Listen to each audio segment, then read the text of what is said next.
This is Late Night Health. This is the radio show that cares about the most important part of your life, your health. Hi, I'm Mark Alyn, and along with the very insane Daryl Wayne, we're going to spend 2 hours talking about health topics that reach and touch each and every one of us.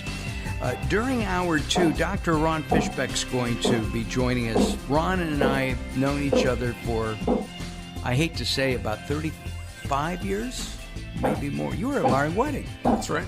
You were at the wedding, yeah. So, a long time. And Ron recently retired from Cal State Northridge in the health department. He was the associate dean of one of the schools there. We're not going to talk about CSUN now, but we will be in the next couple of weeks talk about an amazing statistic that's scary about suicide in college students. It's 3 times what it was in the 50s. So we'll be talking about that with Ron later. Today we're going to talk about the truth of healthcare in the U.S. We're also going to be visiting Gary Alyn. Yeah, I hear that too. Gary Alyn is an actor, comedian. He was for years in Las Vegas impersonating Jay Leno. The guy looks like Jay Leno. And he works at a radio station in Florida now. And he's going to talk to us about the years that he spent not working but taking care of his aging parents, something that I think many of us have done, will do, or are doing.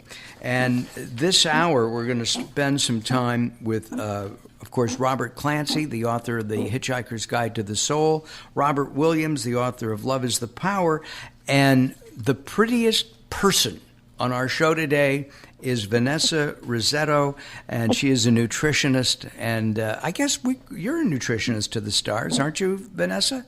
I am. I have been known to give a celebrity or two some, nutrition advice and weight loss tips for sure. Oh, good. So, yeah. You've got the insane Daryl Wayne. You can help him, right? All right. I would love to. Good. Let's talk about the way Americans eat today. Oh,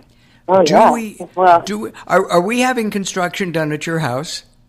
Actually, no. We're having construction done next door, and you can hear it, so I'm actually closing the windows because it is so loud. It's crazy. You're in New Jersey. How can you have your windows open with the humidity you have back there? Oh, it's a long story. But, okay.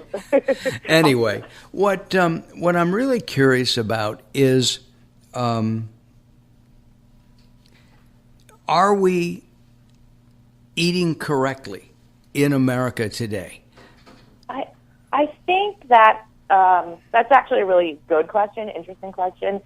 I don't think that people know how to eat in America, and I think what is the problem, the main problem, is that there is so much information out there that people are virtually paralyzed.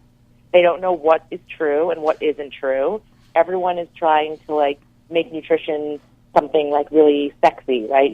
Let's keto and low carb and low fat, and so nobody knows what's right. Don't eat meat, only eat meat from the farm, only eat meat on the moon. It's definitely exhausting for people. And I get questions all the time. I mean, just the other day, a friend of mine watched a movie, and he's like, "I'm going vegan." I was like, "Okay, you don't have to go vegan. Let me tell you all the things, all the reasons why." He was like, "It's so crazy. I watched this movie, and I was so freaked out because they were telling me that meat was bad and eating fish was bad."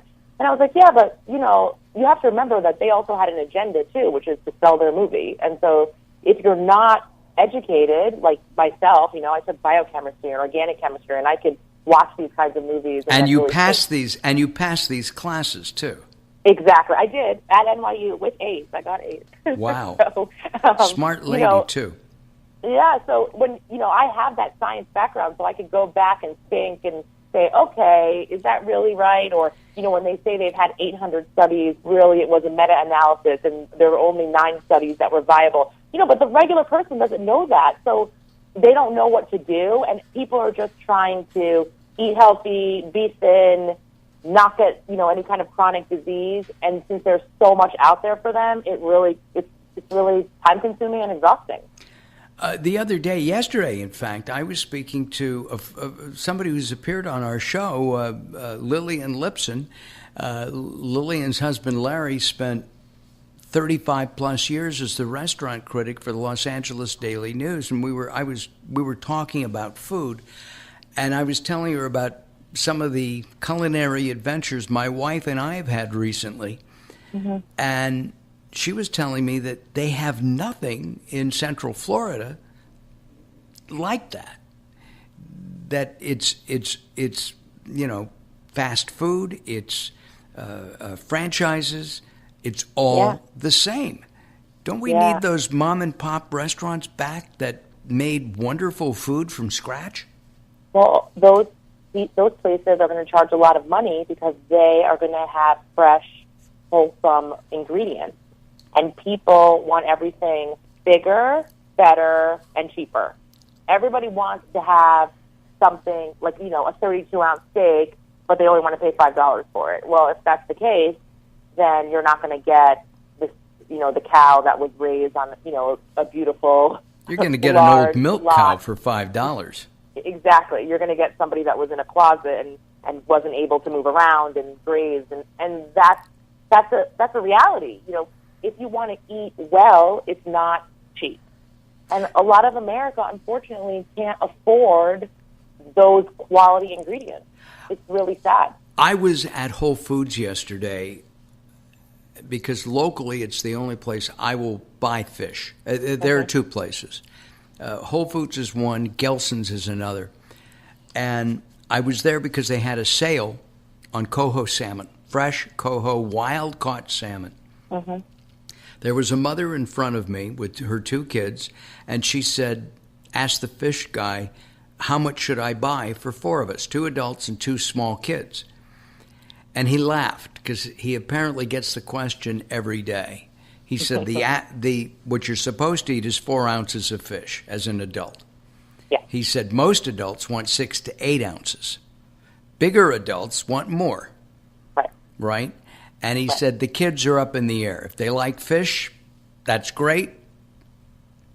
She took, I think, over 2 pounds for the 4 of them. I can't do the math, maybe. Oh, is that the math? No, that's not the math. Okay, that's the time remaining. But he gave her the right numbers, yet she overbought. Yeah, because she's thinking, well, that can't possibly be enough. First of all, everybody is trying to overfeed the children, and this is where the problem starts. So I have a 3 and a 5-year-old. A 3-year-old doesn't actually need more than 3 tablespoons of grain and 2 ounces of protein at any given meal. So that's nothing, right? So if my son eats one thin slice of chicken that's cut in half, shared with his sister, he probably overate it. So that's first. Oh my God, he's not eating. Okay, he can have a yogurt. He'll be fine. Then I'm a small person, right? I weigh 135 pounds, so I only need 4 ounces of protein. My husband only weighs probably like 160 pounds, so maybe he only needs 6 ounces of protein. So, I mean, if she had so for me, for my family, I would have probably gotten 10 ounces of fish. Yeah, probably 10 ounces of fish for my family. And then we would have just eaten the fish that night, and that would have been it. That's it. My kids probably, maybe my daughter would have eaten it. My son probably wouldn't have, and he probably would have just I would have made him a smoothie at the end of the night, and that would have been fine. Your background, you've worked in hospitals, you're an experienced nutrition expert, you're a dietitian. I think that's what your degrees are in. Yep. And from NYU. Yep. And at the same time, you've had somewhat of a shift in your training. I've talked to a lot of dietitians over the years and nutritionists, and some of them say genetically modified is okay. Some of them are saying that eating preservatives are okay. What's your take on GMOs, preservatives, and all of those kinds of topics? I mean, I try the best that I can, to my knowledge, to feed myself and my family the least amount of processed food possible. And I know that's very difficult here because everything is processed, obviously. But, you know, I'm not into preservatives. I'm not into GMOs. I'm not into, you know, saccharin and Splenda. I'm just trying to eat like fresh fruits, fresh vegetables. I want to source my meat. I don't eat meat many days out of the week, maybe 2 or 3 days. You know, just trying to eat like I did when I was a kid. You know, I always remember being a kid and I would wait till the summertime so I could get strawberries. I loved strawberries. And they would come and they would be really tiny and they would be in these little green containers. Yeah, I remember those. Plastic, and I loved them. And now you can get strawberries all year long and they're gigantic. And something about that just doesn't really fit right. And they don't taste as good either. No, they don't taste good. Vanessa Rissetto is our guest. She's a registered dietitian, and she has a Facebook page. It's Vanessa Rissetto RD, and that's I'm going to spell that Vanessa Rissetto RD at Facebook.com. All right. We're going to be back with Vanessa, and we're going to continue our conversation. Coming up soon is Robert Clancy. We've got all kinds of stuff. Stay tuned and join us on our new website, latenighthealth.com. latenighthealth.com. Don't go away. More coming up as the insane Daryl Wayne takes it away.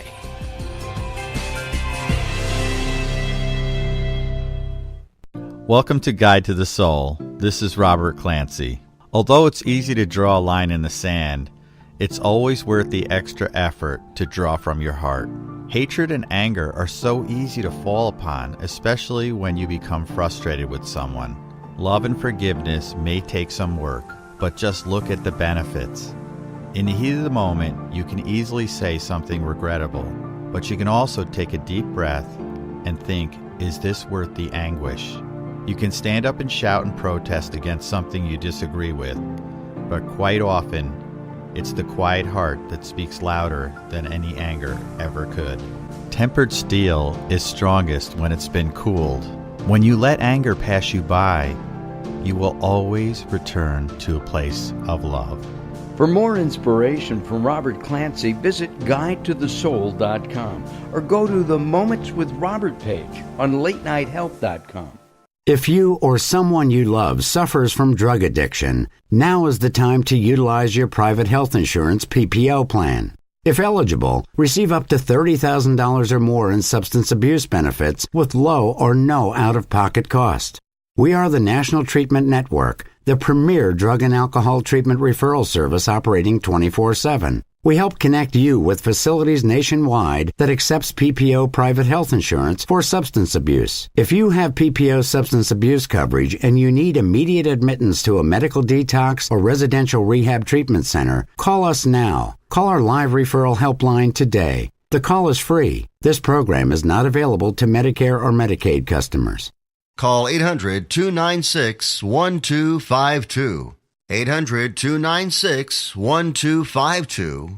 800-296-1252. That's 800-296-1252.